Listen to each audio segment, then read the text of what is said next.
आप देख रहे हैं BM न्यूज, जनता की आवाज हमारी पहचान।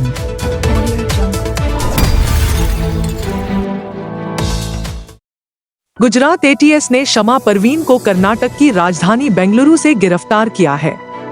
उसकी गिरफ्तारी के बाद इस टेरर नेटवर्क के कई परतें खुल रही हैं।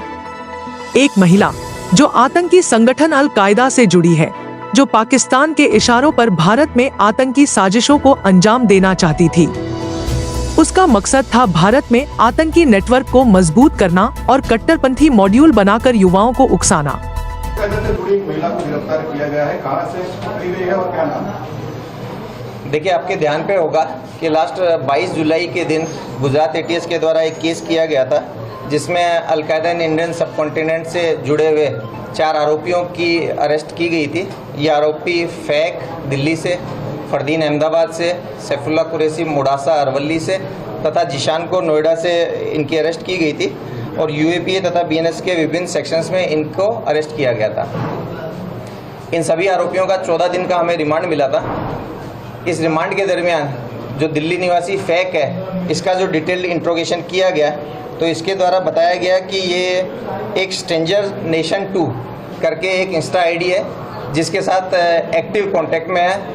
बहुत सारा अलकायदा से रिलेटेड कंटेंट जो है वो ये इसी IDs के थ्रू लेता है और साथ साथ ये लोग कई सारे जिहादी कंटेंट की आपले में एक दूसरे को लेन देने में ये लोग इन्वॉल्व हैं और जिहादी मुद्दों पे ये लोग डिस्कस भी करते हैं। इस इंट्रोगेशन के साथ साथ जो पहले से फैक और इन लोगों ने जो वीडियो पोस्ट किए थे, फोटोज पोस्ट किए थे, इसमें भी कुछ टैगलाइंस मिली थी, जिसके आधार पे जो स्ट्रेंजर नेशन 2 करके है, इस प्रोफाइल को गुजरात ATS की टेक्निकल टीम के द्वारा डिटेल्ड ढूंढने का प्रयास किया गया।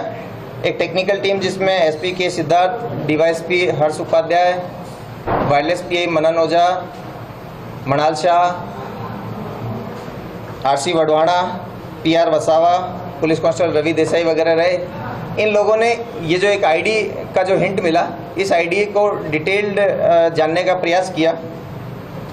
इंस्टा पे स्ट्रेंजर्स नेशन 2 के साथ साथ फेसबुक पे भी सेम बंदे की strangers of nation and stranger of the nation 2, ये टोटल 3 प्रोफाइल्स आइडेंटिफाई की गई।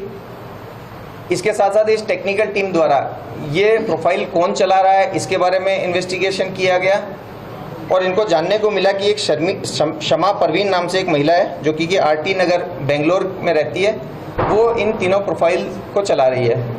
ये प्रोफाइल काफ़ी पॉपुलेटेड है, 10,000 से ज़्यादा हर एक प्रोफाइल में फॉलोअर्स हैं। इस आइडेंटिफिकेशन के बाद में एक दूसरी टीम बनाई गई, जिसमें DYSP Virjeet Parmar, PI AS Chavda, wireless PI Manal Shah, PSI Aman Patel, BJ Patel तथा ASI हिनाबहन मकवाना, इनकी टीम को बेंगलोर भेजा गया। इंटर स्टेट ऑपरेशन ये एक था, जिसमें सेंट्रल एजेंसीज़ की मदद ली गई, राज्य पुलिस की मदद ली गई। इसके द्वारा जो शमा परवीन है, इसको उसके निवास स्थान से पकड़ा गया। इसकी प्रारंभिक पूछपरछ की गई और जो शंकास्पद फ़ोन वगैरह थे वो कब्जे किए गए। शुरुआती पूछपरछ में इसने एक्सेप्ट किया कि वो अलकायदा से रिलेटेड कंटेंट डालती थी और जो हमें टेक्निकल डिटेल्स जानने को मिली थी, उन सब चीज़ों को इसने एक्सेप्ट किया।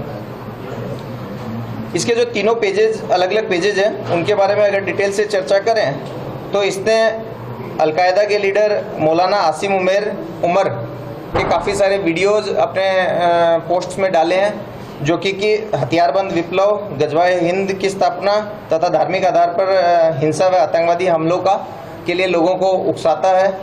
साथ ही साथ अलकायदा के इमाम अनवर औलाकी के जिहादी स्टेटमेंट्स भी, जो कि देश विरुद्ध कृत्य करने के लिए लोगों को उकसाते हैं, वो इसने डाले हुए हैं। लाहौर की लाल मस्जिद के मौलाना अब्दुल अजीज़ के बयान भी, जो कि देश में धार्मिक आधार और जातिगत आधार पर वैमनस्य फैला करके हिंसा फैलाना चाहते हैं, उस तरह के वीडियोज़ भी इसने डाले हैं। इस महिला की वहाँ से अरेस्ट करने के बाद में ट्रांजिट रिमांड पे इसको लिया गया। आज अर्ली मॉर्निंग में इसको अहमदाबाद लाया गया है और आगे इसको कोर्ट में प्रोड्यूस करके रिमांड लेकर के आगे जो भी चीज़ें होगी आपको बताई जाएगी। इसका बैकग्राउंड क्या है सर, इस महिला का, शमा परवीन का?